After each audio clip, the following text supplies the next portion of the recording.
Bismillahirrahmanirrahim. Assalamualaikum warahmatullahi wabarakatuh. Innal hamdalillah nahmaduhu wa nasta'inuhu wa nastaghfiruh wa na'udzu billahi min sururi anfusina wa min sayyiati a'malina. May yahdihillahu fala mudilla lahu wa may yudlil fala hadiya lahu.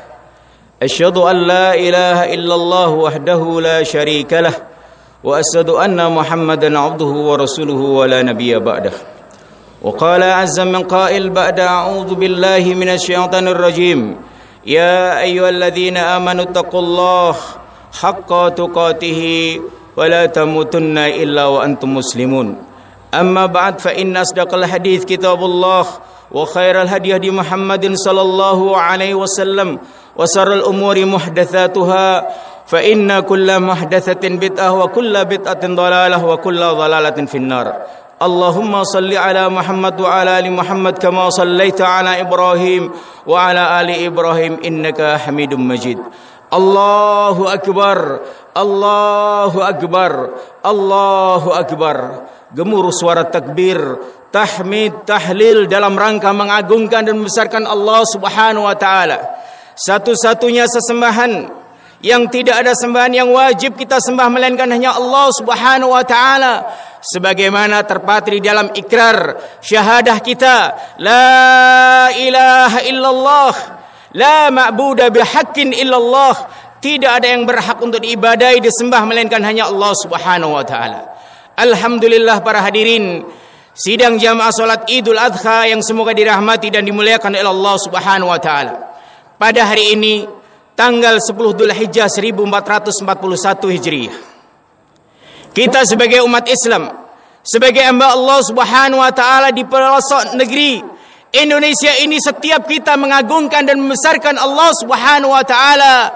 Kemarin pagi sejak datangnya waktu fajar pada tanggal 9 Dzulhijjah, maka di sana disyariatkan kita memulai takbir setiap kita mengakhiri salat wajib kita dan salat nawafil kita. Inilah takbir yang muqayyad, yang berkaitan dengan waktu dan ibadah yang kita lakukan kepada Allah Subhanahu wa taala di awal 10 bulan Dzulhijjah ini. Kita awali pada tanggal 9 Dzulhijjah pada pagi hari sesudah sholat subuh dan akan berakhir pada tanggal 13 Dzulhijjah sesudah sholat asar. Inilah takbir muqayyad yang senantiasa kita kumandangkan, kita agungkan hanya kepada Allah Subhanahu wa taala, hanya untuk Allah Subhanahu wa taala. Kebesaran itu hanya milik Allah Subhanahu wa taala. Sebagai hamba-hamba Allah Subhanahu wa taala, sungguh kita senantiasa bersyukur kepada Allah walaupun di saat pandemi yang demikian. Yang kemarin di saat Idul Fitri kita tidak bisa merayakan hari raya kita, melainkan dengan maju dan mundur. Kita tidak melakukan di lapangan, kita hanya melakukan di musola, di masjid-masjid kita, bahkan banyak melakukan di rumah-rumah kita. Sehingga pada hari ini, pada pagi hari ini bersyukur kita kepada Allah Subhanahu wa taala bisa merayakan hari raya Idul Adha kita, mengagungkan kebesaran Allah Subhanahu wa taala. Kita salat bersama di lapangan ini, tidak ada lain dalam rangka taqarruban ilallah, mendekatkan diri kepada Allah Subhanahu wa taala, tanda syukur kita kepada Allah Subhanahu wa taala. Ingatlah sebagaimana Rasulullah sallallahu alaihi wasallam bersabda, nikmatani maghbunun fihi ma katsirun minan nas, as-sihhatu wal faragh. Dua nikmat yang mana dua nikmat ini banyak dilalaikan dan dilupakan oleh manusia.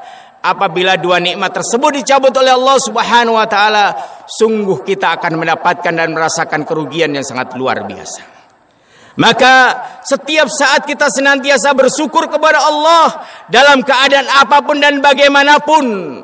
Syukur di saat sulit perekonomian, syukur di saat mendapatkan PHK, syukur di saat bagaimana kita senantiasa hanya sholat di rumah, tidak mendatangi masjid karena masjid-masjid ditutup.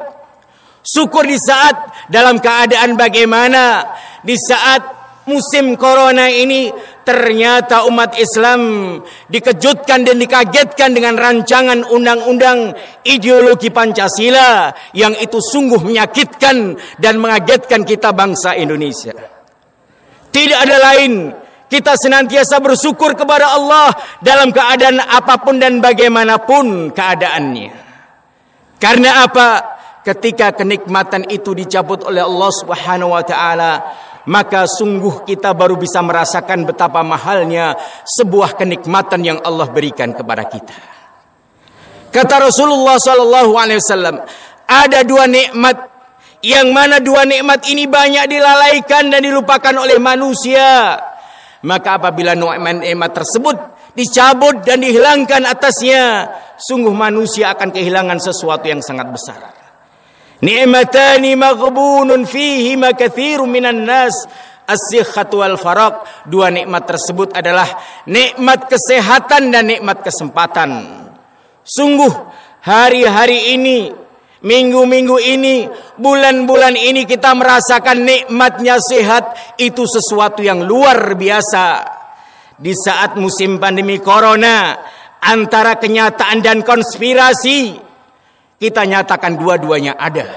Kenyataan virusnya memang ada, konspirasi di dalamnya, politik, ekonomi, perdagangan memang ada, tidak bisa kita elakkan. Ternyata apa? Ternyata dengan kenyataan semacam ini, maka hendaklah kita senantiasa kembali kepada Allah Subhanahu wa taala. Maka bersyukur kepada Allah Subhanahu wa taala.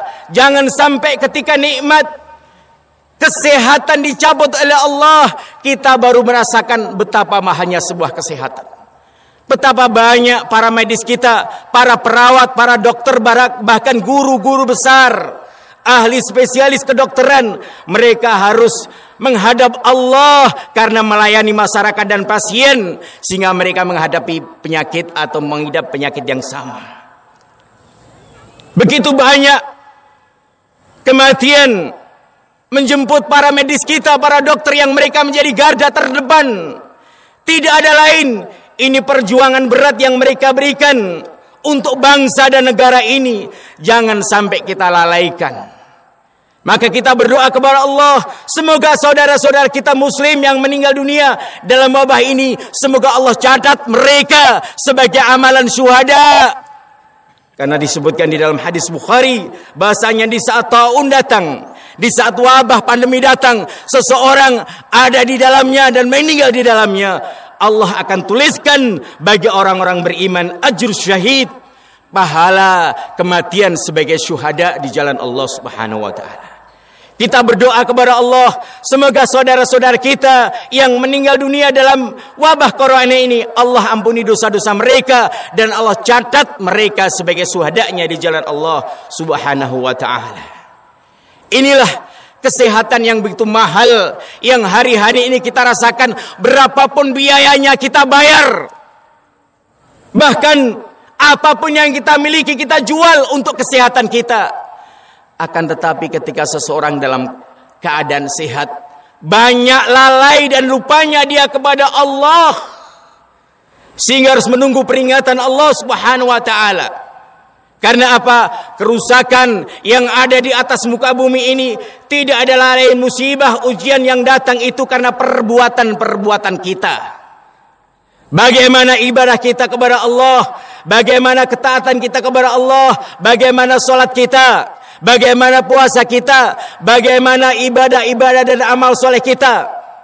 Apakah kita sudah jaga sebagaimana perintah-perintah Allah, sebagaimana kita meninggalkan larangan-larangan Allah Subhanahu wa taala? Apakah kita sudah himayah, jaga diri kita, istri, suami, anak-anak kita? Sebagaimana penjagaan keluarga muslim ini akan menjaga masyarakatnya dan menjaga negerinya. Maka tatkala musibah itu datang, tidak ada lain karena perbuatan-perbuatan manusia yang harus kembali kepada Allah Subhanahu wa taala. Maka jangan sampai kita ini senantiasa lalai dengan nikmat yang Allah berikan kepada kita, nikmat kesehatan yang begitu besarnya. Tatkala nikmat tersebut dicabut, kita baru menangis, baru merengek, baru berdoa kepada Allah. di saat Allah Subhanahu wa taala mencabut kenikmatan tersebut. Inilah mahalnya nikmat kesehatan yang Allah Subhanahu wa taala berikan kepada kita. Sampai-sampai bagaimana kita senantiasa menjaga perkara tersebut dengan penjagaan yang luar biasa di saat sekarang ini. Maka perkara yang kedua adalah ketika Allah Subhanahu wa taala memberikan kesempatan kepada kita, waktu yang Allah berikan kepada kita, keluarga yang Allah berikan kepada kita, harta yang Allah berikan kepada kita, umur yang Allah berikan kepada kita, setiap kita akan menghadapi pertanyaan besok pada hari kiamat. Kullukum ra'in wa kullukum mas'ulun an ra'iyatihi. Setiap kalian pemimpin dan setiap kalian akan bertanggung jawab di hadapan Allah atas apa-apa yang kalian pimpinnya. Setiap kita memimpin diri kita, setiap kita memimpin keluarga kita, setiap kita memimpin masyarakat kita. Para pemimpin dari yang paling rendah sampai yang paling tinggi, mereka akan bertanggung jawab kepada Allah. Sehingga di saat mereka sedang memangku jabatan sebagai seorang penguasa, jangan semena-mena. Sebelum kesempatan kekuasaan dicabut, Allah bahkan akan ditimpakan musibah dan azab kepada mereka karena kezalimannya. Maka ingatlah, jabatan dan kekuasaan itu hanya sementara, tidak abadi, tidak kekal. Setahun, 2 tahun, 5 tahun, 10 tahun. Bahkan kita tahu penguasa yang paling lama di saat kita ini adalah Muammar Gaddafi di Libya, berkuasa selama 42 tahun. Kekuasaan yang begitu hebatnya, bahkan sebagai penguasa di benua Afrika dengan kekuatan dan kekayaannya, kemudian jatuh. Bahkan sesuatu yang menyedihkan bagi kita, ternyata Muammar Gaddafi, seorang pemimpin Libya ini begitu hebat dan kuatnya di saat memimpin, jatuhnya kemudian dibantai dan dibunuh oleh rakyat sendiri karena kezaliman yang pernah dilakukan kepada rakyatnya. Ini semua peringatan. 42 tahun berkuasa, akhirnya jatuh tersungkur, bahkan begitu hinanya dibantai dan dibunuh oleh rakyatnya sendiri. Sehingga peringatan bagi para penguasa, janganlah kalian semena-mena. Bahasanya kekuasaan dan jabatan itu hanya sementara, tidak abadi. Setiap kita akan bertanggung jawab di hadapan Allah Subhanahu wa taala terhadap apa yang kita pimpin, besar atau kecilnya. Maka kesempatan yang Allah berikan kepada kita, sebagaimana ketika kita mendengar anggota dewan kita di Senayan, mereka akan melaksanakan, bahkan membuat rancangan undang-undang yang akan merubah dasar, bahkan menafsirkan dasar negara kita dengan penafsiran yang berbeda yang pernah dibangun oleh para founding father kita. Siapa yang membangun negara ini? Biiznillah, dengan izin Allah, negeri ini dibangun oleh para tokoh muslim, para kiai, para cendekiawan, para pendiri bangsa. 9 perumus dasar negara ini, 8 muslim, 1 non muslim.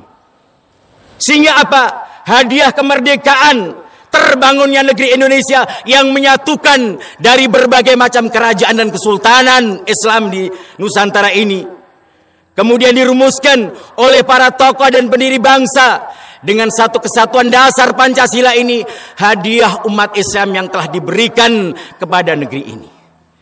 Sehingga jangan salah, ketika mereka orang-orang yang sok Pancasilais terkadang menuduh umat Islam, para kiainya, para tokohnya, para ulamanya, mereka tidak tahu Bhinneka Tunggal Ika.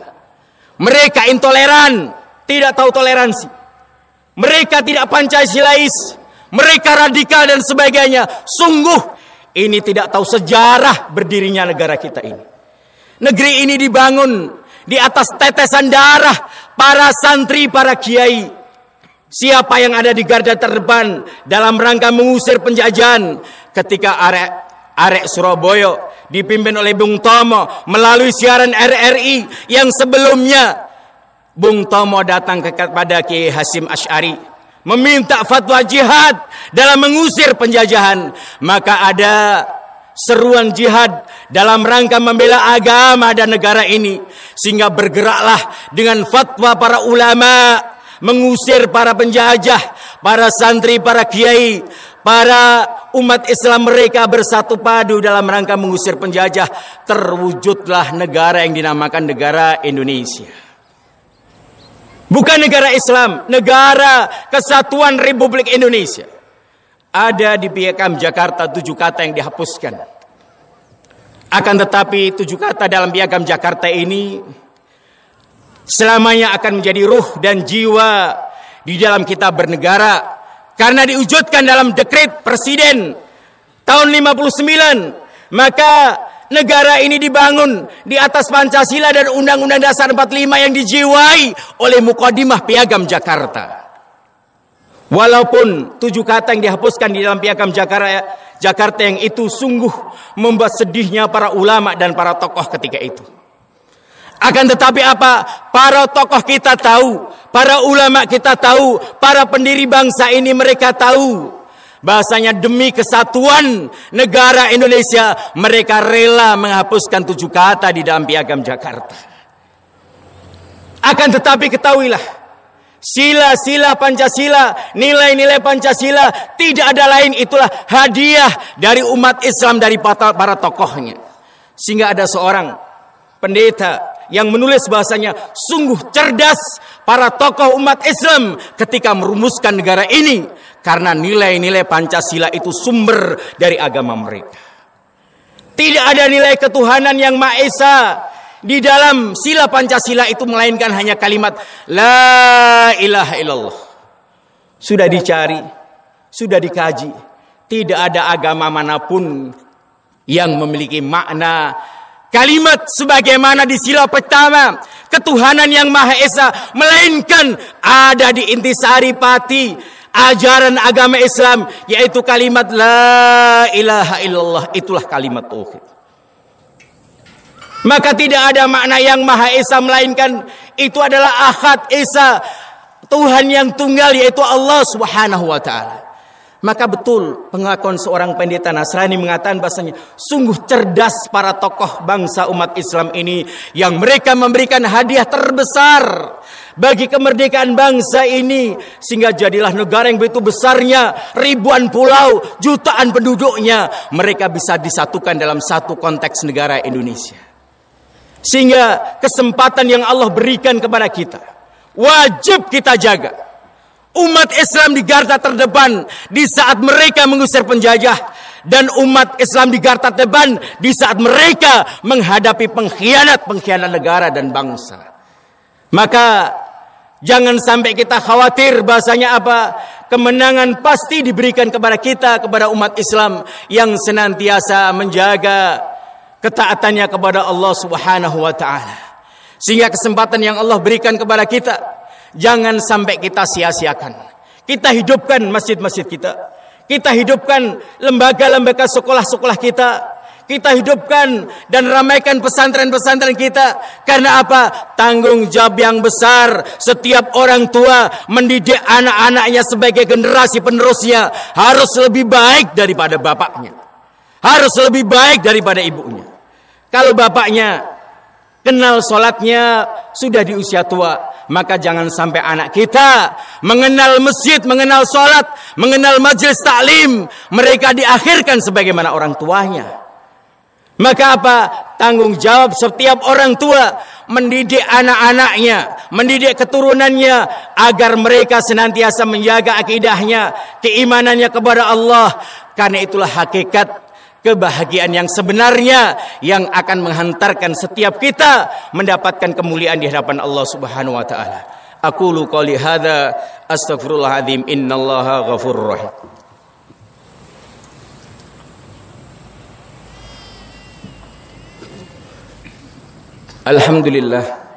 Alhamdulillahi rabbil alamin.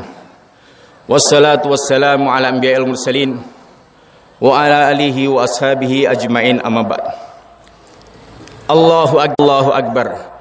Para hadirin jamaah kaum muslimin sidang salat Idul Adha yang semoga dirahmati dan dimuliakan oleh Allah Subhanahu wa taala.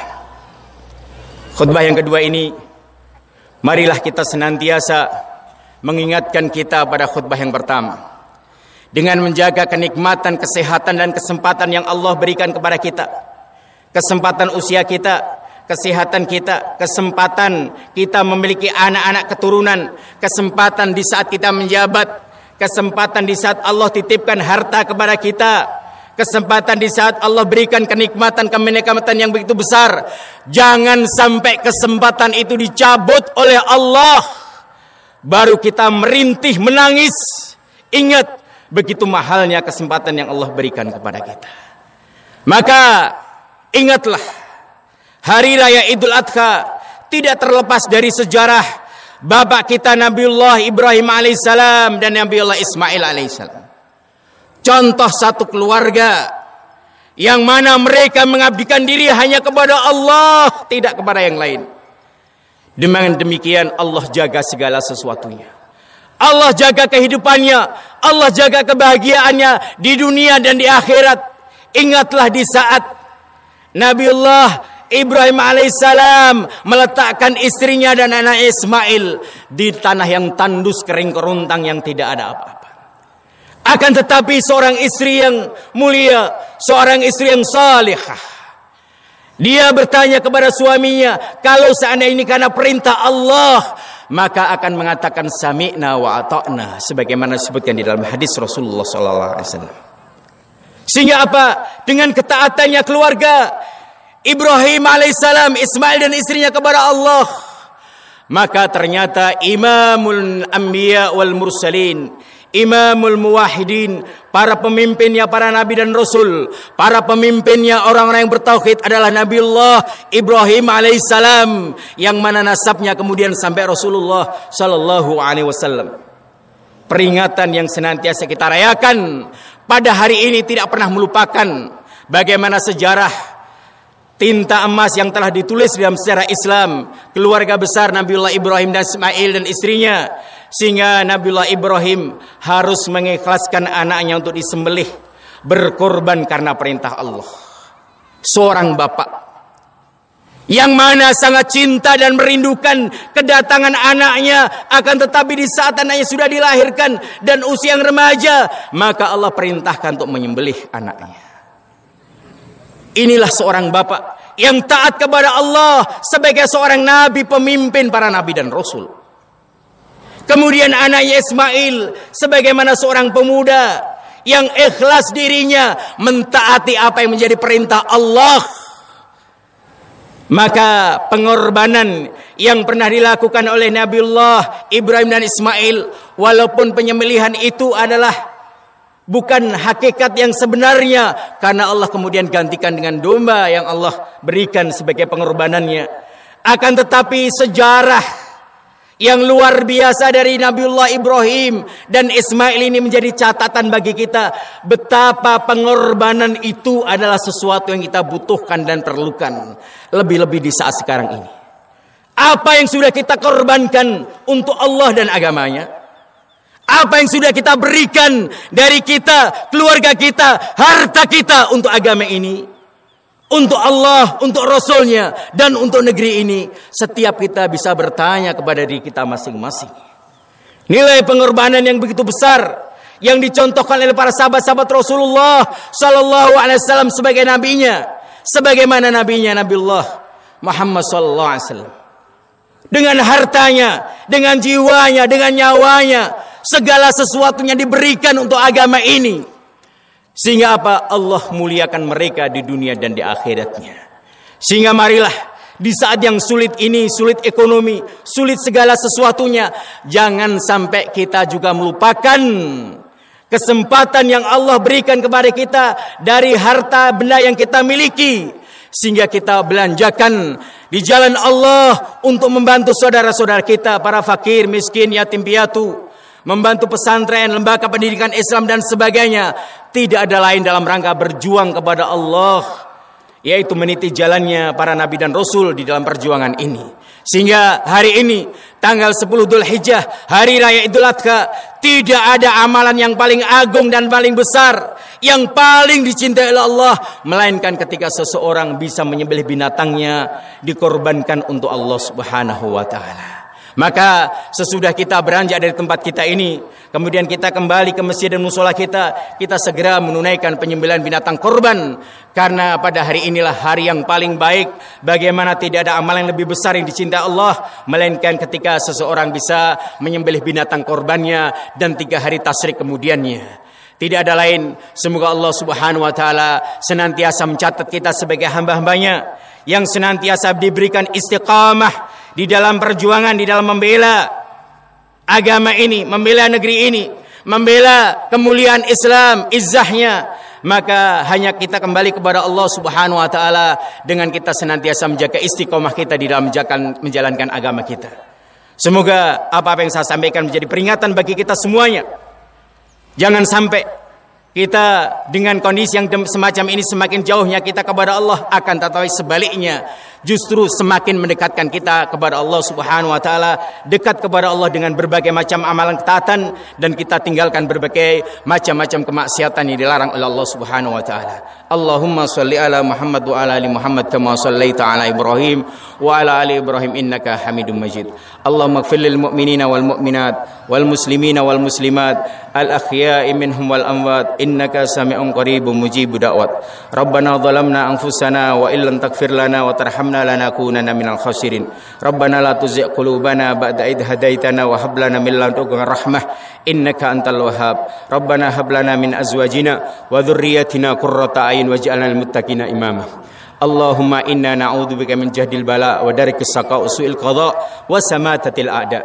Allahumma inna na'udzubika minal barasi wal jununi wal judami min sayil asqam. Allahumma arfa'na 'annal bala wal waba wal ghala wal fitan wal mihan ma dhahara minha wa ma batan. Allahumma ihfadna biladana wa biladi sa'ir biladil muslimin. Allahumma ij'alna minal muslimin minal mu'minin الظاهرين ربنا آتنا في الدنيا حسنة وفي الآخرة حسنة وقنا عذاب النار والحمد لله رب العالمين ولا ذكر الله الأكبر والسلام عليكم ورحمة الله وبركاته.